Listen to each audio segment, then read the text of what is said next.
Hello, friends. Today on Study Scripture Online, I want to take just a couple of minutes to chat with you about the danger of parental favoritism. It would be hard to find a more dysfunctional family than the Patriarch Joseph's birth family. One of the key reasons for that dysfunction was his father's favoritism. Joseph was the 11th of the 12 sons of Jacob. He was the apple of his father's eye, and his father made no effort to conceal it.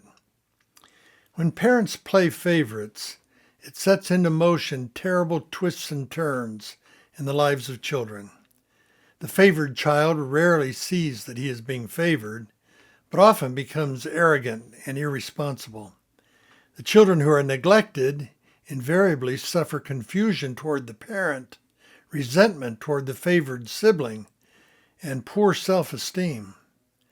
There is no doubt such dynamics were at play in this home. Genesis 37 clearly tells us Jacob loved Joseph more than any of his other sons. And it tells us why.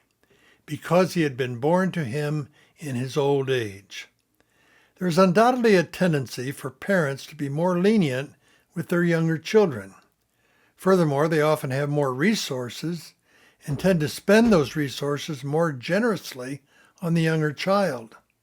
Joseph's coat of many colors is evidence that this was going on in his home.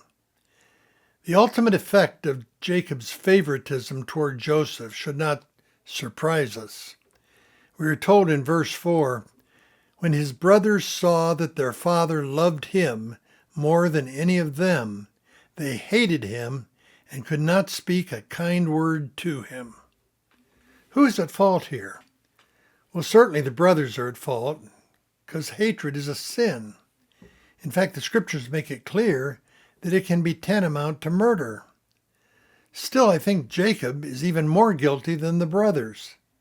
Their sin was instigated by his. If he hadn't shown favoritism, the brothers may not have hated. I've seen many families where a parent's favoritism caused incredible pain and destructiveness. I've seen the wounds in the lives of the child who is neglected.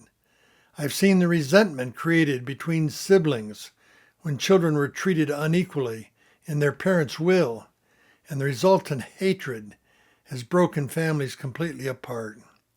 The result of favoritism in this story is that Joseph was sold into slavery and didn't see his family for decades. Parents, renounce favoritism. I know your children are not all the same. One is undoubtedly more compliant than another.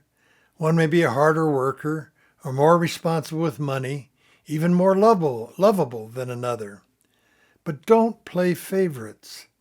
Make a conscious effort to treat them equally in respect to the time you offer them, in the love you show them, in the help you extend to them, and even in your wills. For further exploration of this topic, click the link below, which will take you to a sermon entitled When Parents Play Favorites, based on Genesis 37.